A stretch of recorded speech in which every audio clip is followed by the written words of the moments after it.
Inilah kisah mumia kanak-kanak yang berusia lebih 100 tahun bernama Rosalia Lombardo.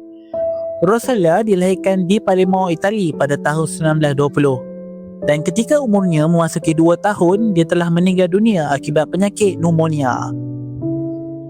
Ayahnya yang sangat sedih telah meminta seorang pakar pengawetan mayat yang terkenal iaitu Alfredo Salafia untuk mengawetkan tubuh anaknya.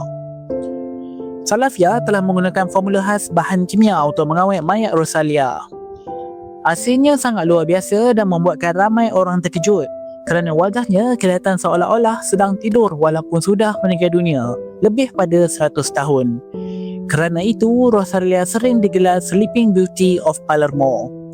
Hari ini, Rosalia masih disimpan di dalam keranda kaca yang bertempat di Capuchin Catacomb of Palermo, yang merupakan komplek pengemumian bawah tanah di Itali.